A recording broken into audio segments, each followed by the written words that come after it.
Our passion didn't start with the mouth. It started with people, with the well-being of the profession. And if you're like me, maybe a little bit of your nerdiness and all things tech too.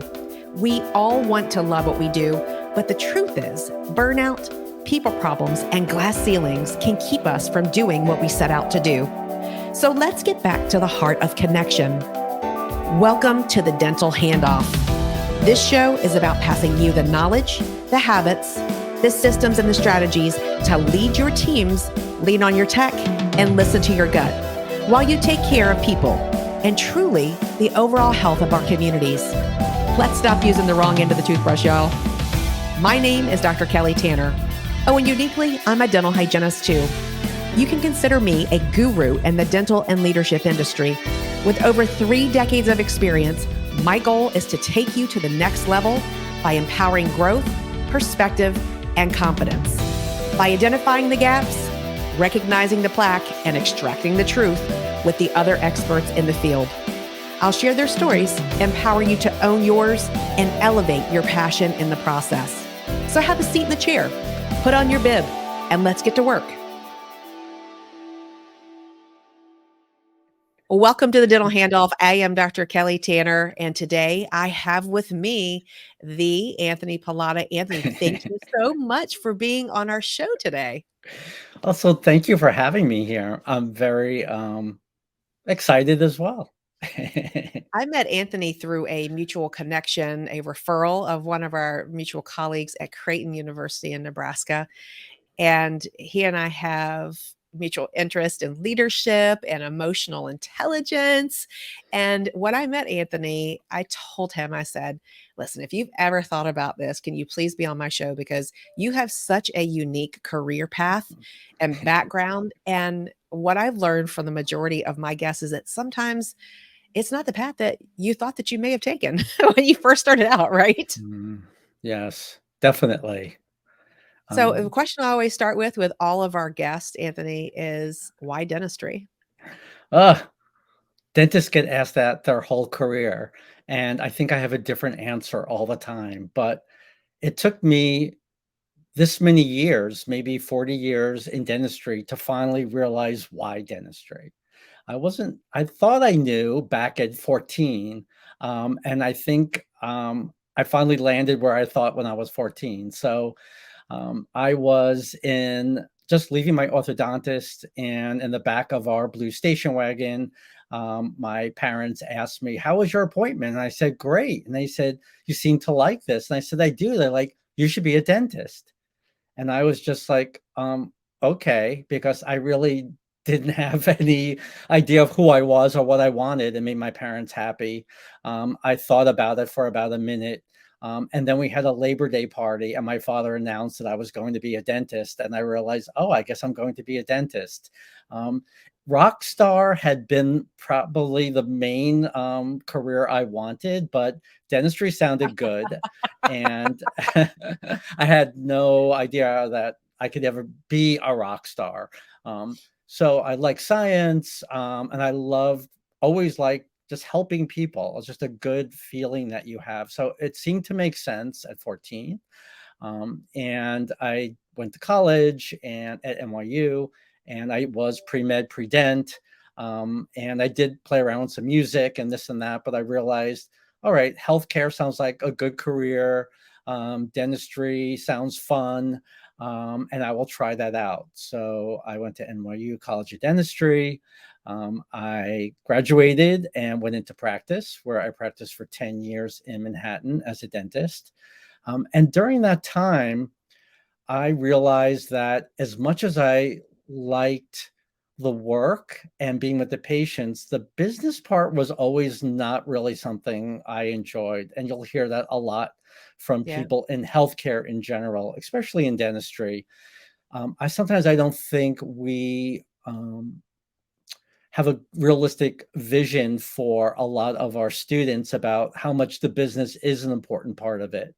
And it took me a while through my career to see that the business doesn't have to be business. It can be the business of taking care of people, which also means there's a financial and management part. But often they're separated into two, and people feel like they have to do either or. when I've learned now you could do both and. So I practiced, and I needed something more. Put one foot into NYU College of Dentistry for half a day as a faculty and realized right away that I loved academia. I loved working with students and seeing patients and the whole idea of a clinic in the school. And that half a day turned into 2 days, and finally decided I was going to leave practice and be a dentist in education. And it was really during my time at NYU that I started loving dentistry, which is strange. I didn't love it as much when I was practicing, but I loved it so much more when I understood and saw what was behind the education process Yeah. of the profession, and what we give back, and the people that came to the clinic at the school, and people who have needs, and really needed oral health. So that was really transformative for me. Um, from my 15 years there, I became the dean for students and financial aid and admissions. And I learned a lot about, um, more about oral health in a more broad sense. And that fascination got me back to school to become a master's in counseling for students, my doctorate in education.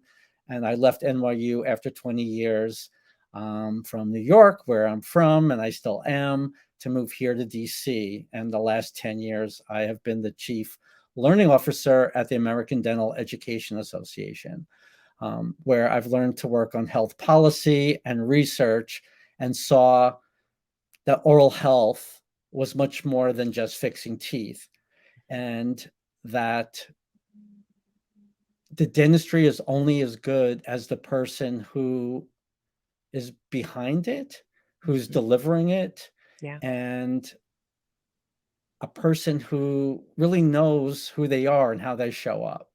Hmm. And it wasn't until that, after working at IDEA and meeting so many different health professionals in different health professions and in dentistry and schools, that I saw that we're so focused on fixing the tooth, that sometimes we forget about the relationship Yeah. between us and the person.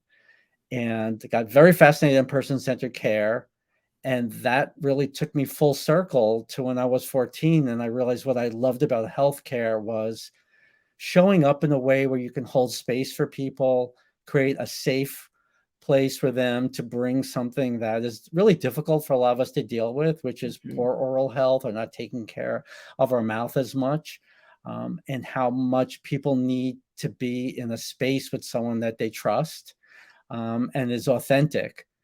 And that's what I've always wanted to be. And I would say that through so many years at the dental school and in practice and even at IDEA, being our full selves is never always acceptable, or do we have time for that? We're so Mhm. focused on the clinical skills, which of Yeah. course are super important. Yeah. Um, but it doesn't have to be clinical skills or who I am and how I show up. It could be that both and. Mhm. And that really got me thinking that after my 10 years at IDEA, and sitting down here where you see me now in my man cave, which is also my office now, that during COVID I quit and said, I need to do what I've always wanted to do, which is how do I help improve the patient and dentist relationship? How do we make healthcare, oral healthcare, or practicing dentistry much more fulfilling for the practitioner as much as for the patient? We focus so much on the person seeking our care, and sometimes we ignore ourselves, and I think we Mhm. ignore ourselves a lot. And as healthcare professionals, often we like to put ourselves second. It's part of the profession that no, the person always comes first. But I've learned that we can both be first. And I think COVID really showed how hard we are on ourselves as professionals, Mhm. how vulnerable we hide, that vulnerability, how we don't always appreciate the team that we work on, and how important everyone on our team is, and how showing up as a human being to treat another human being makes practice so much more enjoyable. That if I knew what I knew now, maybe I would have practiced even longer. Mm. But I was just on this road of hours and work and fixing and drilling and insurance and all that stuff. I just Yeah. lost myself. And it's taken me my whole career, um, where I've worked all through parts of healthcare, to finally take a look in the mirror and learn who I am and what's important to me and get some self awareness. And my life has been just transformed in the last 3 years to a point that I now want to give back to the profession and everyone in the profession, um, with love and compassion that I didn't have before. For a number of reasons, I did not fully socialize to the profession, but I'm there now. And I believe we're at the right time and the right place in history where we're learning that um, relationships are important and they're critical for good health outcomes. And as healthcare professionals, and I was going to say robotics and AI start taking over some of the things that are more technical and clinical. What's going to be even more important is who we are, how we show up, and how we hold space for those who seek our care. And that's my gift. My gift back to a profession that has given me so much over 40 years. I feel like I'm finally the person I was at 14 in my mind. I'm actually living that person now. Yeah. And now I'm ready for the profession. And what I really want to give to healthcare is what I'm doing now. Do you Sounds think kind of crazy. No, it doesn't, because as you're telling your story and I'm listening too, retrospectively, do you think that when you went from when you were practicing dentist in the beginning and then you went and you fell in love with teaching, do you think subconsciously you were trying to do that? You were trying to make that connection and you were trying to teach the students also how to make that connection with their patients because that's what you wanted. You went back to almost connect to your roots of what you wanted to do. And through the sequence of events that led you to where you were, it's like it's almost like a self-fulfilled prophecy now where you are on the other side of it and you've transformed into a newer version of what that bright-eyed bushy-tailed 14-year-old. I mean, you're still a rock star, so you can be a rock star in your own right, and rock stars can be Yes. different. But that you were sort of looking for a place to find and be yourself in through all of the stages that you went through. Do you feel like that could be true? I think it's very true. I didn't recognize it though. When you're on the path, you don't recognize that you're on the path. At least when you're younger, you're just trying to survive half the time, and you're still learning who you are. But I made a lot of the right choices that at the time did not sound like the right choices. When I stopped practicing dentistry, I got a lot of pushback from other colleagues, friends, family. They were all worried and concerned. How would I survive? How could I go back? It was like going backwards to them. It was against all odds. I had student loans, which I could not pay off as much. I had to slow that down.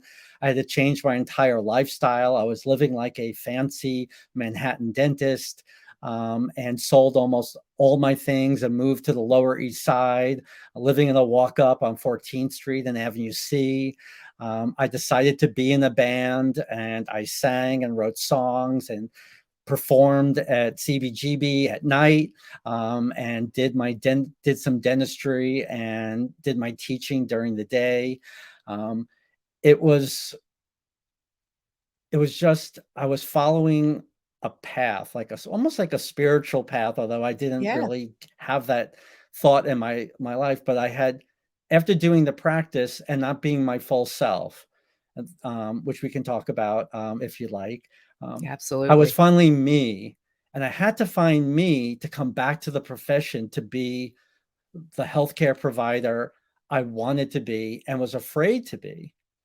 I was really afraid to be that person. I was afraid to talk about compassion and love and be more self-aware. It just wasn't part of what our health profession is, or many of them. They're, like I said, they're very sort of the old school idea that healthcare professionals could always have to always be right. We have to be autonomous or a little authoritarian. We have to keep things controlled. We can't show the sweat. We can't make mistakes. And I don't think that's really helped us very much. I think we No. really saw the burnout during COVID that we've all been experiencing for decades before, but it Yes. was like kind of hidden behind this mask that we're supposed to have. And I meet a lot of healthcare professionals who love what they do, but they don't love themselves, or they're happy with their work, but they're not happy with their lives. Yeah. And I wanted both. As you mature, you learn, hopefully. And I just saw too many people through my 30s and my 40s who were living like mediocre. Everything was mediocre. Their relationship was Yeah. fine. Their work was fine. Everything was just fine. And I wanted Yeah. more than fine. Um, and so, yes, it's interesting that I had to go astray to find my way back. It's almost the Wizard of Oz sort of idea that it's right in your own backyard, but you have to be brave to look around and say, how do I make this profession right for me? Because there's so many things to do in dentistry and oral health. And finding yourself opens up all these hidden doors in the profession that I don't think are that visible, that easily visible. Oh, the hidden doors. Well, Anthony, it is an applied science, right? So, Exactly, right. Where's and the evidence? you're right. And so I think in all of it, it's you learn through these different experiences and you come to this aha. And I think COVID sort of forced a lot of us to stop and look and say, am I happy? What is this really what I want? And so with you, I listened to a particular speaker, and he talks about a marriage where you're marrying yourself, your marriage, and Mm. how that's important to have that self-love and to come back to the essence of who you are and your giftings. And so you got to learn all this other cool stuff behind the mirror, but it was actually just applied in different ways. And you were sort of flexing yourself in those directions. And then you came back to the gift that you originally sought after, and you just made this. You made this. It made such a difference, and the way that you're applying it, and that you're applying it now moving forward. So, how does a person? I know every experience is so different, but you have extensive research and knowledge and some of the psychological background and the pedagogy of things. How does a person, if they're stuck in that position and they say, you know what, I just don't know, I'm just okay, I'm just mediocre, and that's okay with me. How do they go forward with that with themselves? Well, that's definitely a challenge because if you we usually surround ourselves with people who are very similar to us. So Mhm. we get in these bubbles where this is everyone's life, this is what it's like. And you just kind of do this. You find pleasure where you can, and then you retire. Um, so they say that people have to sometimes hit rock bottom to get back up. I found that happiness is intentional. It takes intention. It's a decision. Yes. And, how do people decide to get there? Now that I'm a coach and a consultant, I'm watching everyone coming my way who wants to talk about this. But one thing is for us to talk about it more. It's someone will hear me, like maybe they'll hear this podcast and it just lights something up. They're like, oh my gosh, someone's breaking all the rules. They're talking about the things we don't supposed to be talking about, That's right. that we're all thinking silently, but we don't always share because we don't want to show weakness in the health professions, and showing that maybe you're unhappy. Maybe you have some sadness. Maybe practice isn't everything you thought it would be all the time. Those are things we hide from each other, and we only share very secretly. But now in my role, people are trusting me. in as a coach and consultant, and I'm hearing these stories everywhere. And I'm hearing people say, I can't talk about this to anyone. We Yeah. can't show this. And it reminded me how much I saw it in the students. As dean of students at the largest dental school in the country, whenever a student wouldn't do well on an exam or not pass a practical, they would come to see me and totally embarrassed. They didn't want anyone to know. No one could know that I didn't pass. No one could know that I got a B. There was this already culture that they were feeling just in the school alone, that we had to all be A plus. We all had to be Yeah. really smart all the time. Hmm. And there was no place for them to actually realize that, those things don't make you the best person, that everyone was failing. I was seeing everyone's tests. Right. And I would tell students that. I said, oh, I know 40 other students who did worse than you, and they would be shocked. And now I'm working with faculty and deans who are sharing with me, I'm stressed. I feel like I can't carry all this weight on my shoulders alone. I have no one to share that with. This Mm. sort of shame that we carry with us about, again, not being these perfect human beings, these perfect healthcare providers. So think the work that you're doing by having this outlet for me to talk and for me to share my vulnerability a lot more often opens up so many avenues. And again, as you mentioned, with COVID and so many people on their knees after COVID, this is what I find a lot of schools are looking for right now. They are short staffed, faculty are burnt out, the staff that are there are finally coming into their own and letting folks know we're not just invisible people walking around the school. You need us, and the work Yeah. that we do is super important. And the Generation Z students who have really been raised on identity and really more self-awareness of who they are, Yeah. they're coming in saying, I don't want to be a phony. I want to be me. Hmm. And I want to know, what I'm getting for my value. And they're telling other faculty, like, no, I don't respect you yet till let's respect each other. So you have these like faculty realizing they're not immediately up here anymore. Staff saying, I want to be up here, students saying, I want to be up here. And it's this moment where um, we all want to be heard. We all want to be seen. And underneath that is we all want to be loved. We want to be able to be our full selves. Yeah. But a lot of us, we don't have the tools for that. I didn't have the tools for that. I've had to learn those tools even over the last few years as I put this new path together for myself. But I've learned that you can, if you want to change, you can change. And it takes intention and it takes a decision.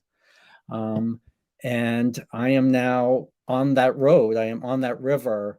And it's amazing. It's scary. Um, it hasn't been easy. But you have to think all the other years I spent not being my full self or not really embracing the profession and being the full healthcare provider I really could be, or being sort of ashamed of that type of that sort of healthcare provider, like showing some vulnerability. Um, I'm realizing now that's what people really want. Yeah, well, dentistry is like other medical professions, they're trusted professions. And so with that, I think comes with the picture in each person's mind what a professional is or does or looks like or acts like or dresses, or there's this bias that exists that it doesn't fit the box anymore with people wanting to be their own identity of what a professional is to them and how they want to care for patients. And so it's a vital role that you're playing, Anthony, to talk about your story, to talk about how you've applied it where you are now, that because it demonstrates you're not just telling people to do it, you're living it. And which is Yes. it's so powerful and it's uncomfortable, and you're not always going to get the approval, but it's authenticity over approval, right? And that's what we have Yes. to lean into. Yes. To me, authenticity is almost the new evidence in some way. And so I'll give you an example of this. I just came back from a specialist's um, education program retreat. So there's a health profession specialty, which I'm not going to name now. And they asked me to come speak about having difficult conversations. And so, no, I am the last speaker. There's 3 or 4 before me. I go into this room and it looks like I'm back at dental school. It's pretty much all men, all white men with suits, on their phones. Someone's talking. They're not paying really attention. They're kind of paying attention. And all the other speakers are about bone surgery and drills and, radiographs and blood and everyone's like, that's what we're used to going to. And then Yeah. I'm going to come up and talk about feelings. And I am so anxious. I'm like, I don't belong here. Like, they are going to laugh at me. People are going to get up and walk out. And it reminded me again, like, this image of what we're supposed to be what we're supposed to look like, what we're supposed to be talking about when healthcare providers get together, and that we don't really talk about compassion or love or vulnerability. And I'm going to get up there and do that. And I was like, oh, maybe I can just sneak out and not not do it. Like, all this is going through my head. Of course I'm going to do it. But, at that moment, I'm like, it's still here.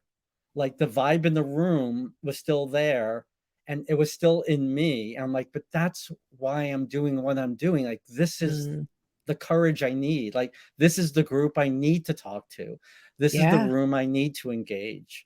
And I need to see them not as that stereotype that they may look like, that I'm biased to also seeing and then recreating it.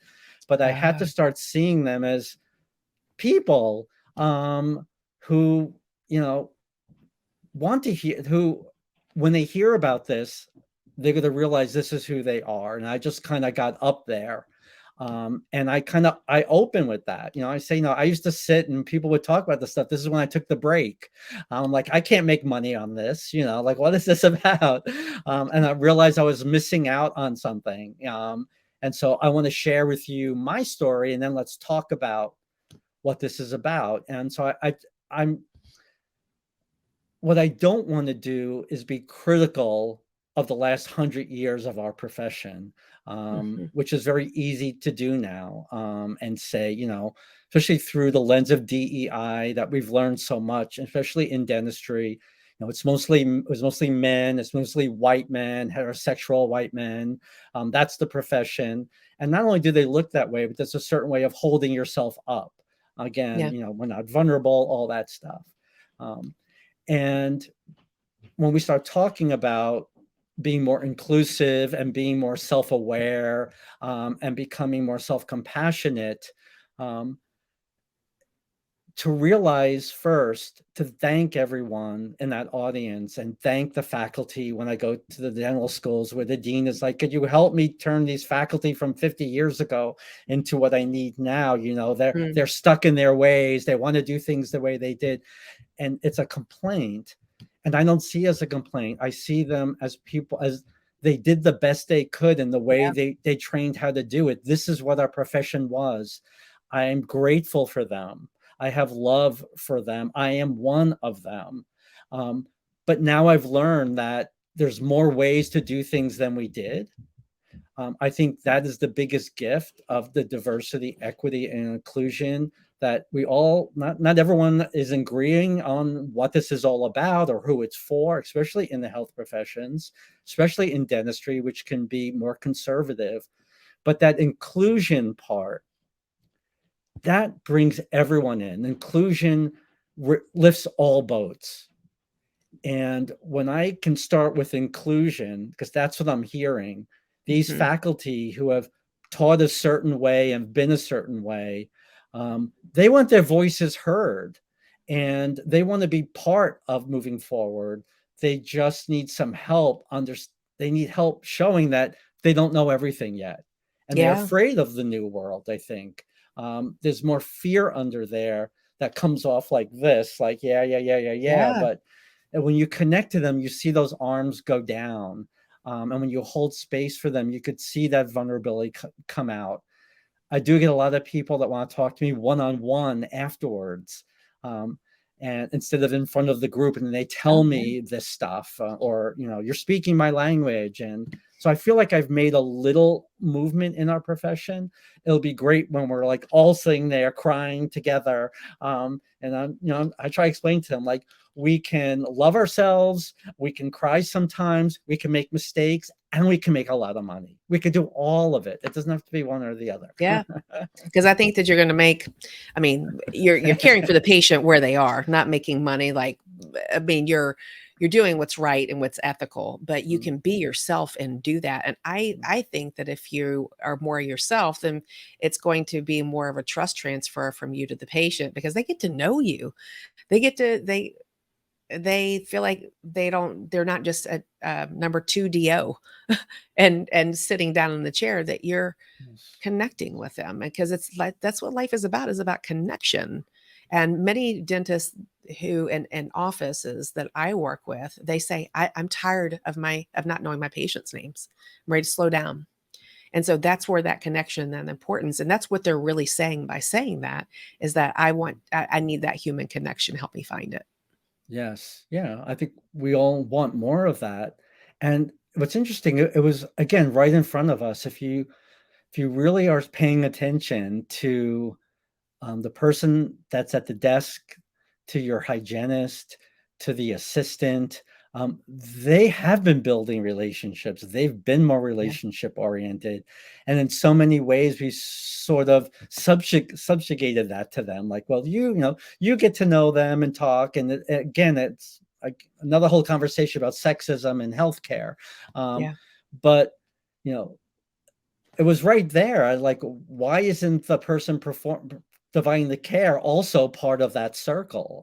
Why did we leave that for other people? And no, we're just the surgeons. Mm. Yeah. And again, it goes back to time, it goes back to money. Like, I get all that stuff, but we're never going to break out of it until we do, I think, some of the self work on ourselves, and somehow time just expands. Um, I can never explain it, but when you show up and you really do feel curious and open, and who you really are, and you work and you do your dentistry, somehow you get everything done in the same amount of time, except when it's Exactly. done, you don't feel like you have to like go stretch your neck and grab a quick smoke or get your phone, whatever it is you need to reduce the stress. It's like you're managing it as you're moving along, because you're working symbiotically with everyone else. Yeah, and it becomes easy. Yeah. You're not working against, you're working with your human nature of who you are, instead of fighting against it as Yes. well. This is so interesting, Anthony. I mean, I'm going to have you back for another segment when you have time, because I want to go into some of the topics that you speak about. I know that you consult, and tell our viewers and our listeners a little bit about what you help businesses and organizations and individuals do. Yeah. Yeah, well, I am working with healthcare education programs. So I started with dentistry, and now I'm working with vets, optometry, nursing, you name it, all the healthcare profession, but mostly in education. And what I've helping them with is, how do we build something called institutional well-being? How do we create well-being for everyone in the building? Everyone that's working together. And what does well-being mean? It starts with helping people become more self-aware of how they're showing up, because you can only change yourself. So all the complaints that I might hear from folks, when they're done letting me know what all their problems are, why they need me, I will then ask them, so how are you contributing to the problem? It gets very quiet. But the truth is that usually the leader or the people that are calling me in don't see how they're contributing to that.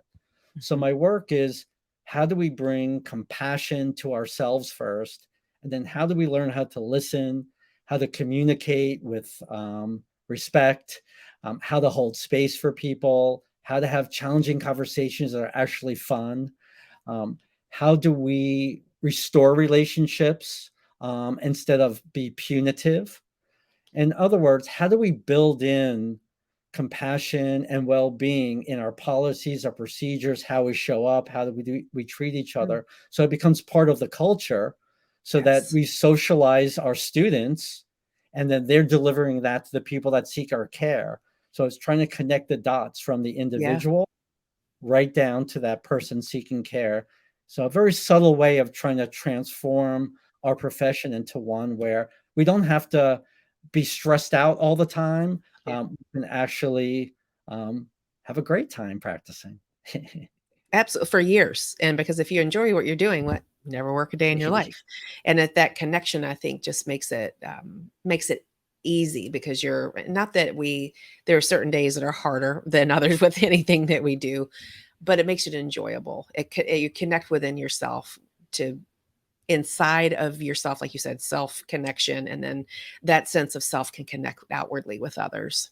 So what important work, and you are an example of whatever you want, go get it, get after it, and seek it, because you've been setting it up in the background, I think, for a long time, Anthony. Yeah, yeah. It took me a long time to get here, and I want to help people get there quicker. Yeah. You don't have Well, to wait 40 years to wake up. but sometimes if you do, then it is, But I think Yes. the important thing is that you didn't just learn it and keep it to yourself. You're creating that ripple effect for others, because that's what this whole life is about, is that legacy that you're leaving behind, that life of significance. That's I take that as a compliment too, Oh, so thank you. That's a you nice totally thing. should. That's Um, it's an honor to be with you. And for anyone who wants to reach out to Anthony for what he is doing with his services, and what he does to help, if you're identifying with what is saying, and say, I need more of that in my life, or my group, or my organization, his contact information is in the show notes. Thank you so much for being here with us today. I've just could feel you from here with the frequency that we share. So thank you so much. And thank you. I'm so grateful to be here today to share some of my story, and so appreciative that just how you and I met, it was just sort of on that same wavelength. We Mhm. just were connected. So this is a good thing, and it's a good thing for everyone who's listening in today. So thank you. Absolutely. Well, everyone, thank you so much for listening and viewing. I always ask you, please, to go and rate the show 5 stars on Apple, because Apple's what matters with all the ratings. And then go on over to YouTube to like, share, subscribe, and to share the love with your friends as well. Thank you for all that you're doing, each of you, to care for our communities, for the health of so many people, and sending everybody love. Have a great day. Bye bye. Bye bye.